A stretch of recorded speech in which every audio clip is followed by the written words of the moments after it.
Hello, everyone. Welcome to Project Likkutei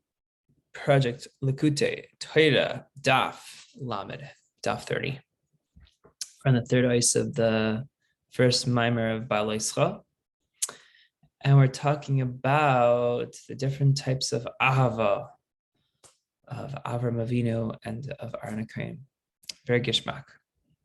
So here we go. So Avraham Avinu's love of that's epitomized by Avraham Avinu is avas olam. And the whole inyan of avas olam is to take the world, the olam, which is time and place, and have that become batal to Hashem. And this is a love that is ממטה למעלה, meaning from below to above. Because it represents this idea of working on a person's love from level to level, pulchana dirchilusa. So this avoda of love from level to level. But the level of Aharon, the inyan of Aharon, this is a different concept. This is the idea of shושבינא דמטרנותא, the one who escorts the queen, so to speak. That this level is actually, this is a love that's from above to below, למעלה למטה, meaning to say that this love is the idea of creating a desire that Hashem from above should reveal himself to our physical eyes, that we should physically see Hashem revealed in this world. We should see Hashem revealed down here just like he is above. So this love comes through making a special hisbonenus meditation during Kriya Shema, specifically when we say the word echad of the Kriya Shema. And this echad, we should have a mariras, a certain bitterness in our soul for the darkness, concealment of godliness, that we don't see godliness practically, but rather we only see Hashem in a very limited fashion, completely enclosed in time and space. And that's very distant from who Hashem actually is, which is completely beyond that. We can't even grasp Hashem at all. And Hashem is not even relevant to time and space, completely beyond. The only reason why we're able to relate to Hashem on that level is this is only from Hashem's lowest possible attribute, from Hashem's malchus.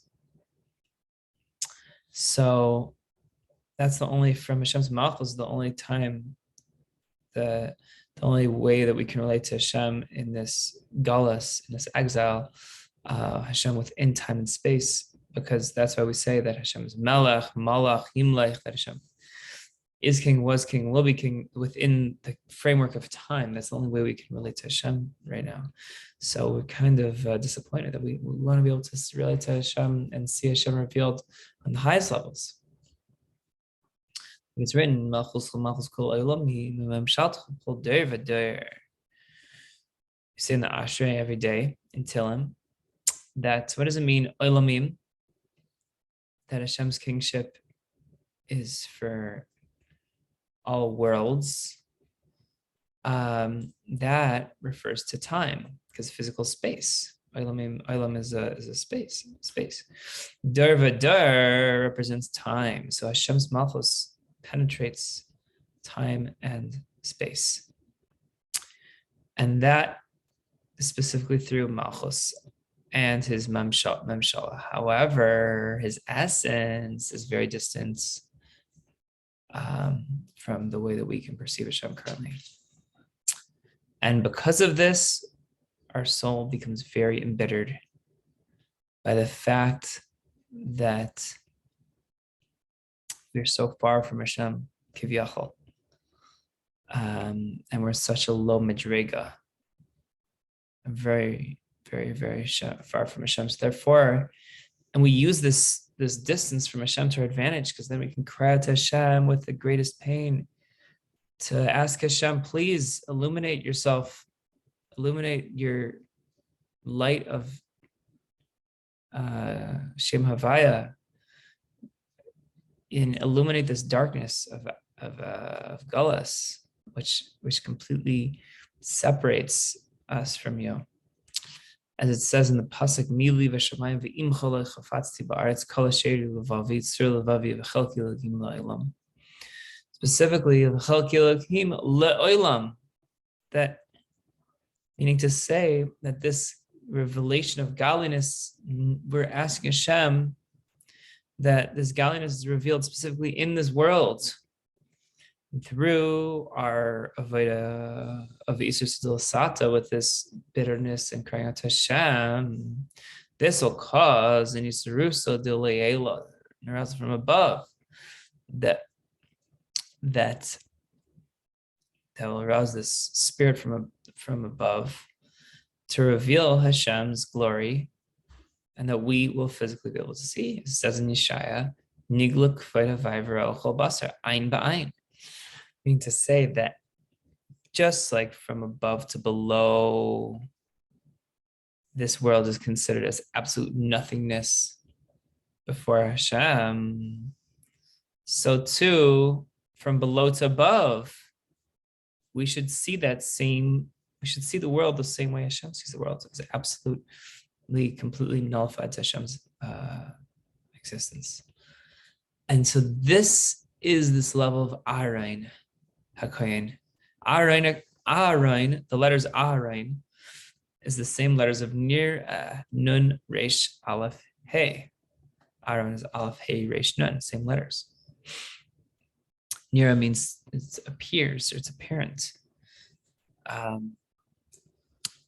is written in the Parsha Shlach, it says, Asher ein ba'ain nir'a ata havaya va'anoncha amin alehem. Hashem's appears eye to eye. It's revelation of godliness. Everything before Hashem is considered as nothing, absolute nothingness. And the clouds and the darkness completely conceals Hashem. The whole idea is that it should appear that we should see that Hashem is Anancha, meaning even the concealments, the clouds, so to speak, which restricts light to come into this world. Even that is Hashem, meaning Hashem is also the cloud. So the source of the concealment is also Hashem. So when you recognize that there's really no concealment after all. Chas v'shalom, because we know that kechashich le'ka'era. And this love, moving on to the second column on the base, that this love is on the level of re'iyah. This is a love that you can, of seeing, of sight, which is called ahava rabba. This is the high level of love, which is much higher than avas olam, which we were speaking about before. Which is, avas olam is a love that's confined to time and space. Because this level of ahava rabba, is love, makes it possible to really come close to Hashem's essence, so to speak. And this is a love that's from above to below. And the intellectuals will be able to understand this more in depth. And this should be one's true desire and yearning.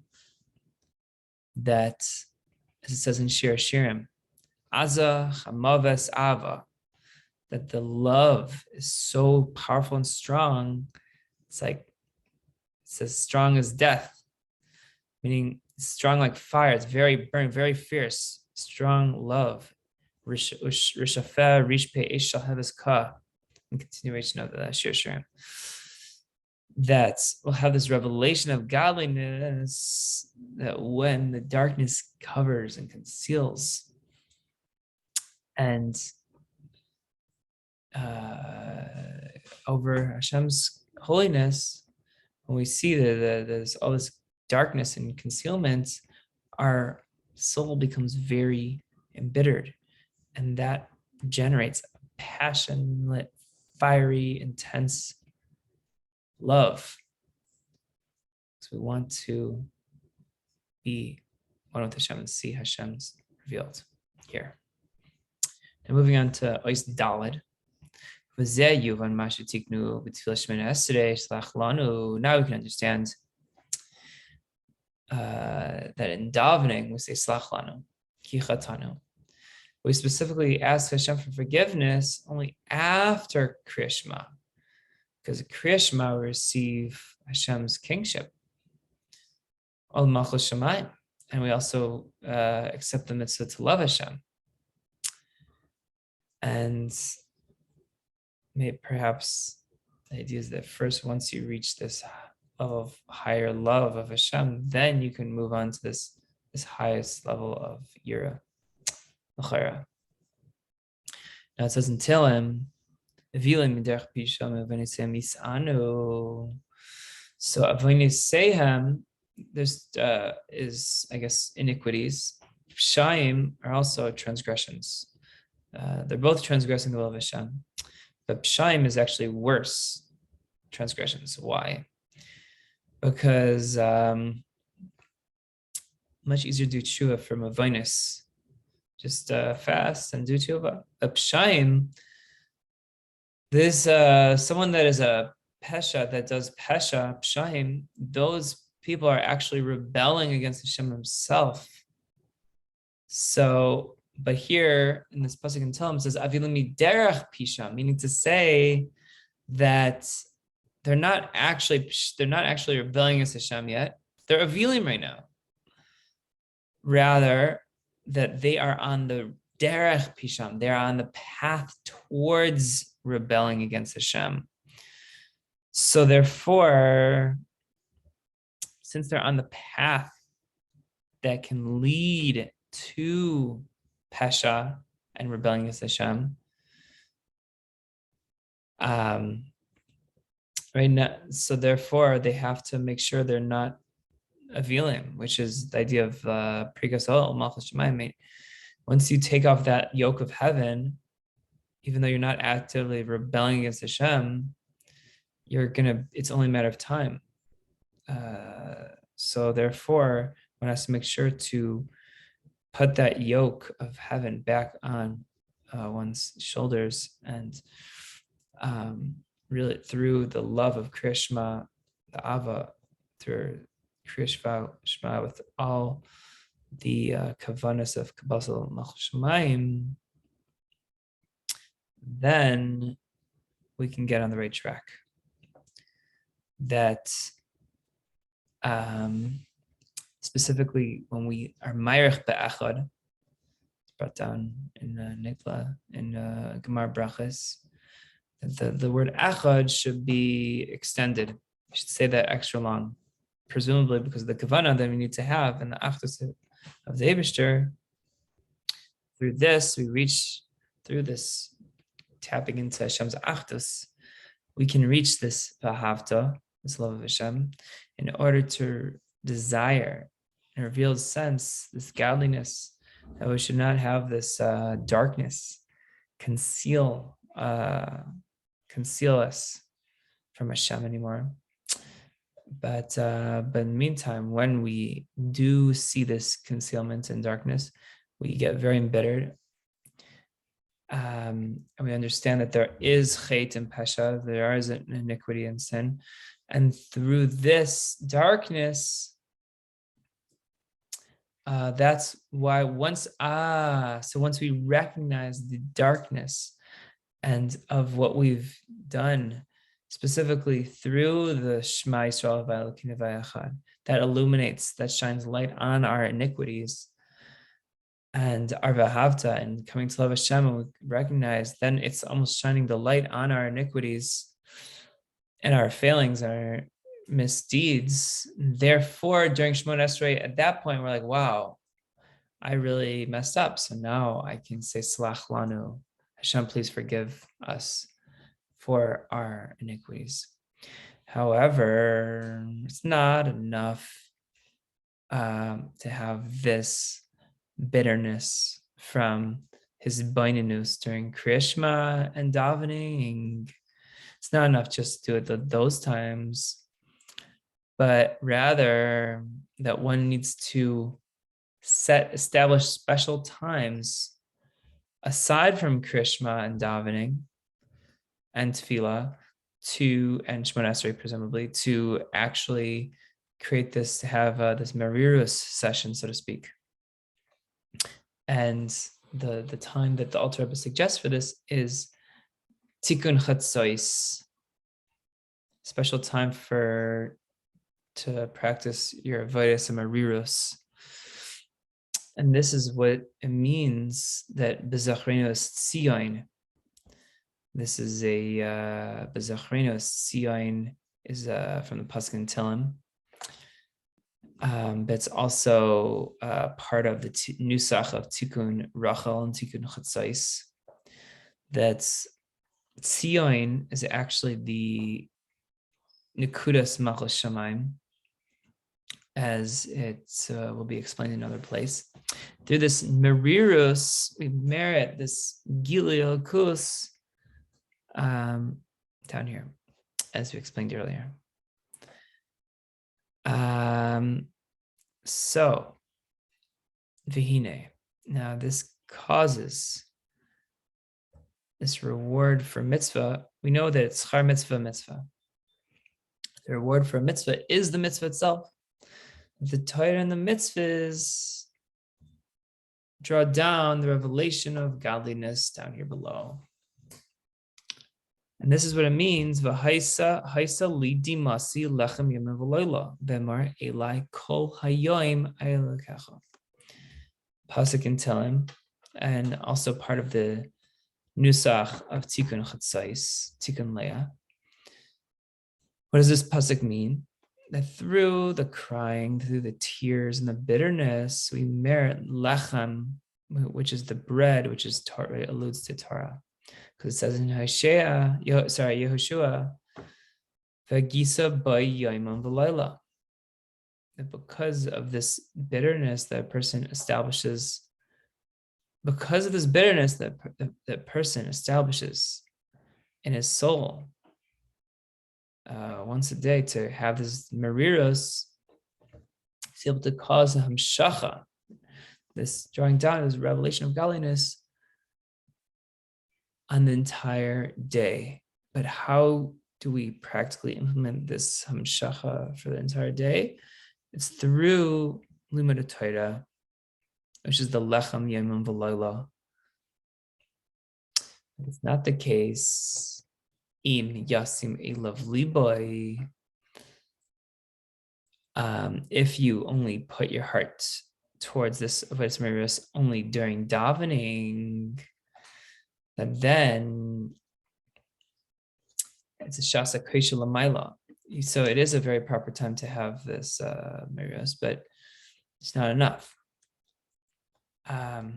Because during davening, during tefillah, Shemona Esrei, it is a time to arouse the meichen gadlus, which is a slightly separate avoda.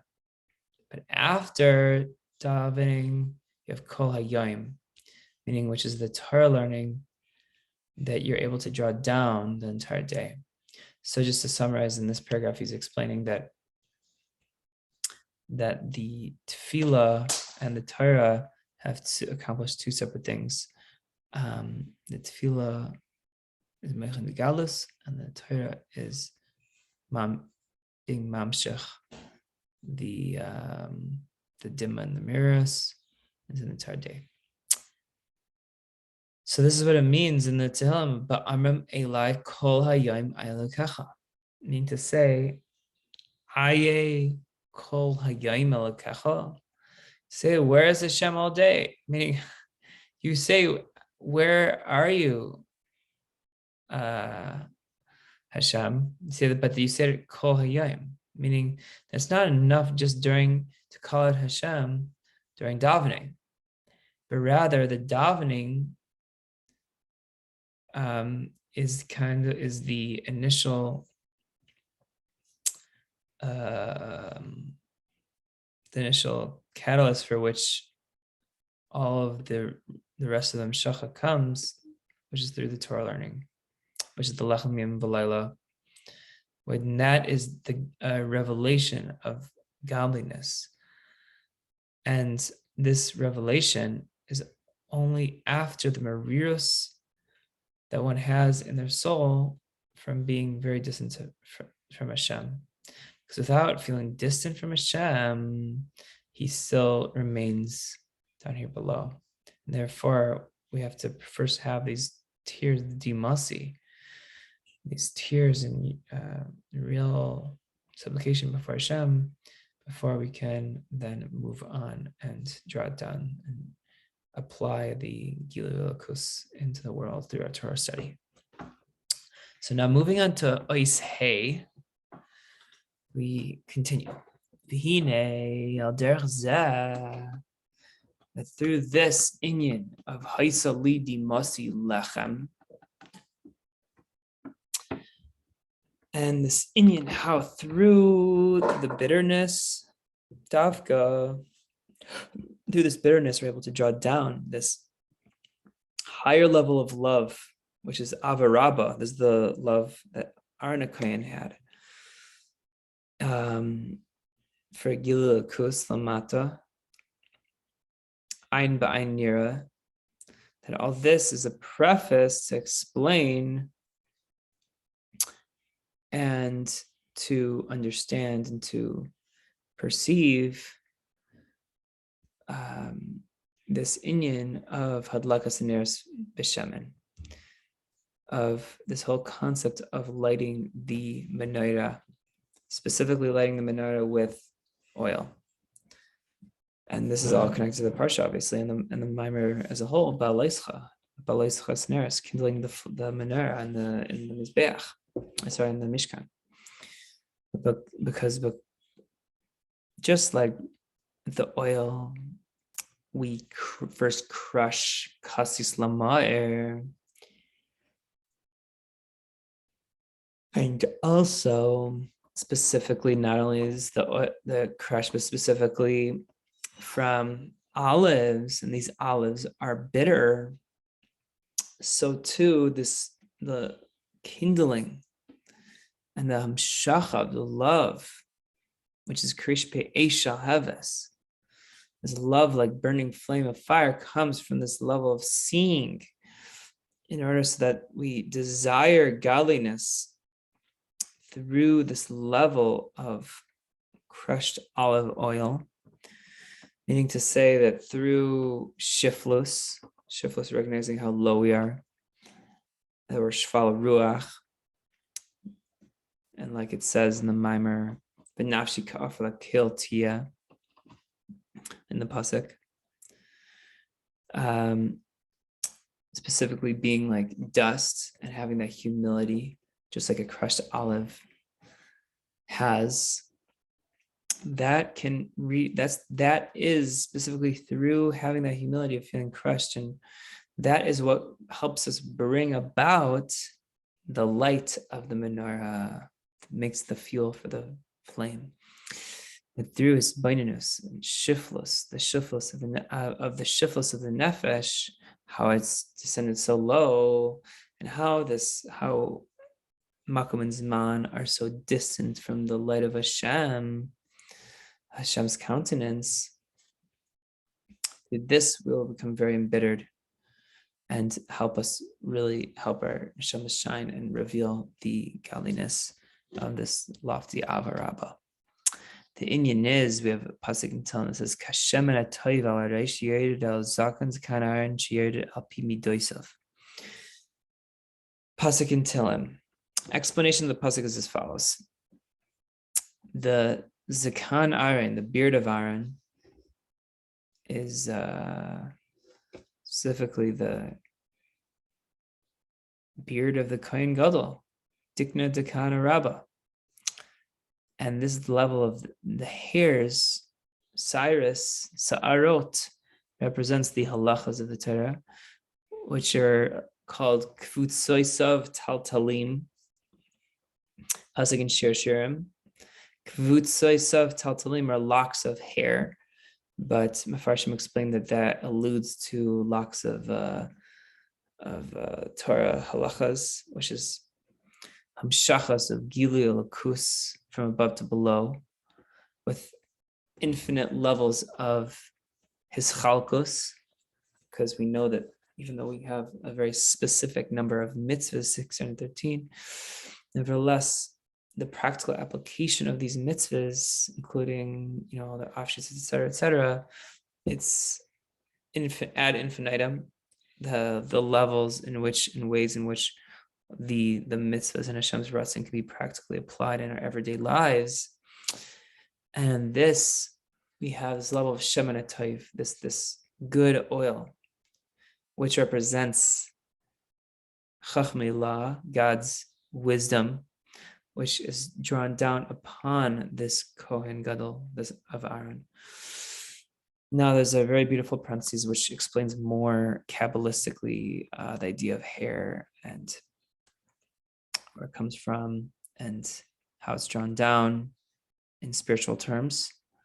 And we are going to move past the parentheses, which I recommend you learn. And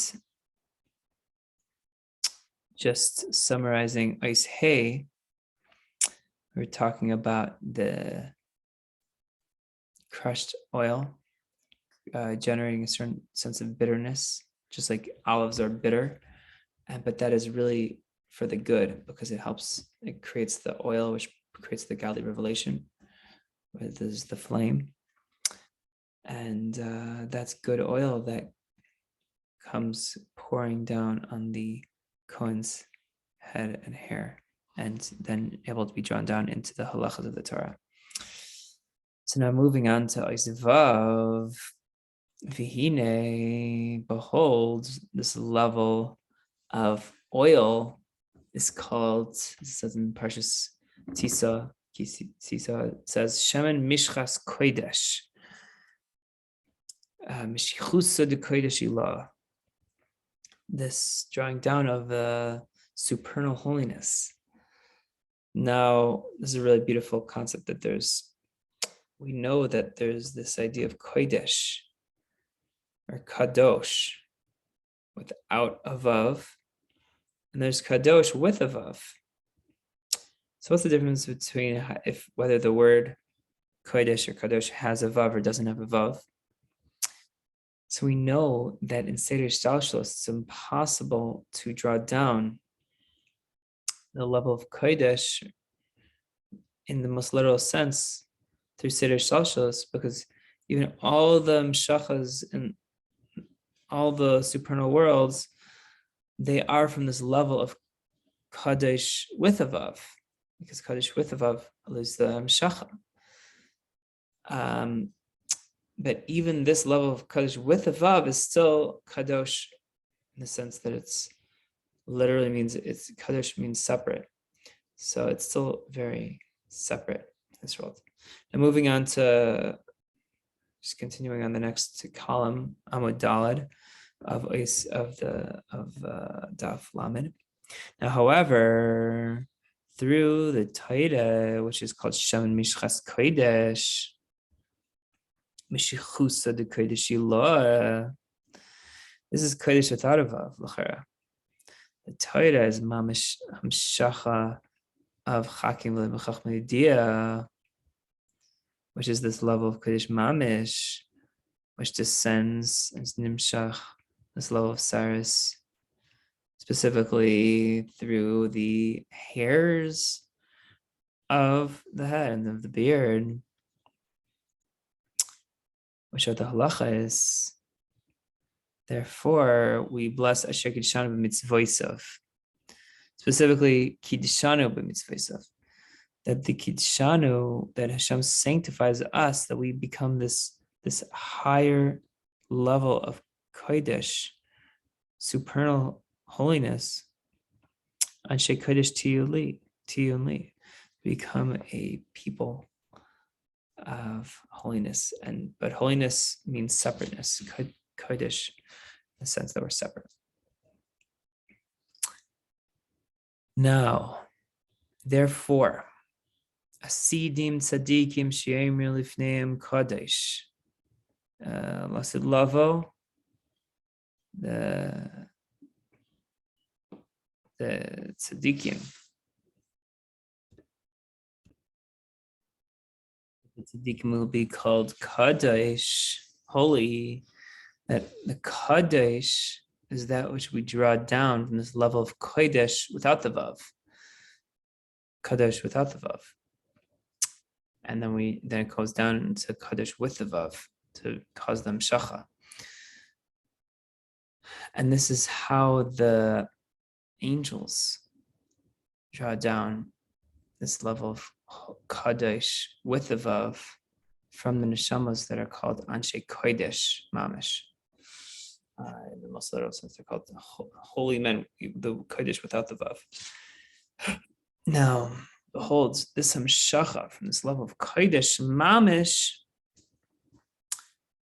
is nimshach davka through the halachas of Torah. If you're learning halachas, which is the uniqueness of the halachas of the Torah, is that it's enclosed in mamish, the gashmias of this olam, of this world.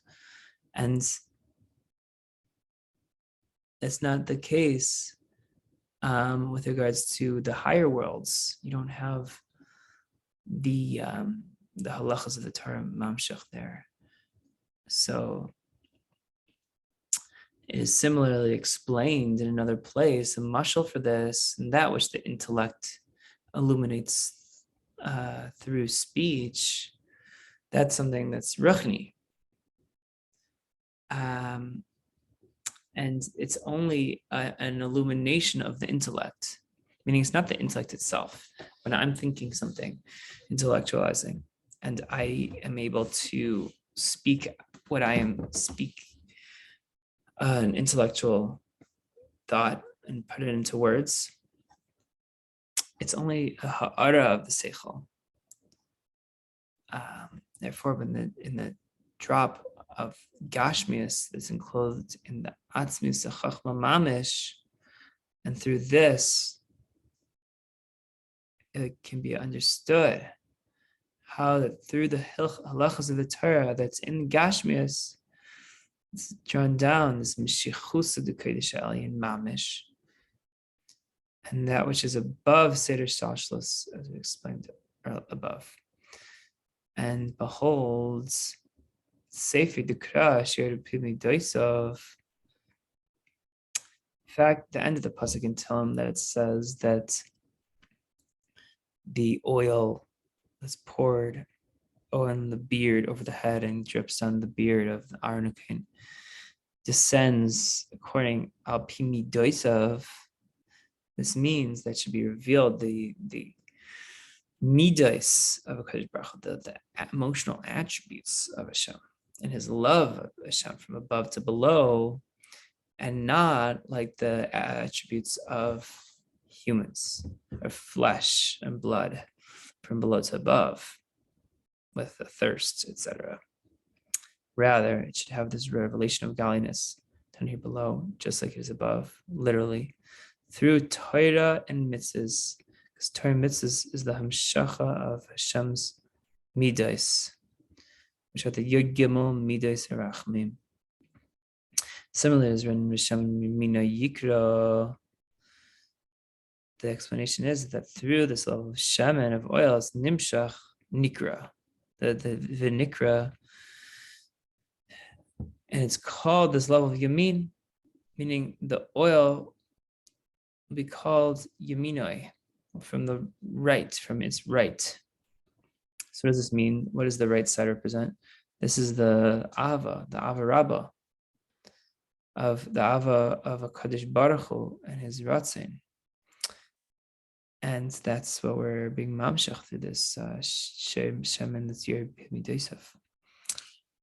Very fascinating parentheses here, going on the yin of yaminai, chachmadein seif, chesed dezah, talking about avas olam, different levels of chesed and ava, and emes, how chas is connected to emes. Now after the parentheses, we continue, finishing off the mimer.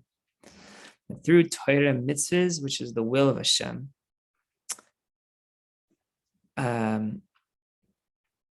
also this level, one does not desire Hashem's midos, Hashem's emotional attributes, because that's a revelation of Hashem. That's a chitzonius aspect of Hashem.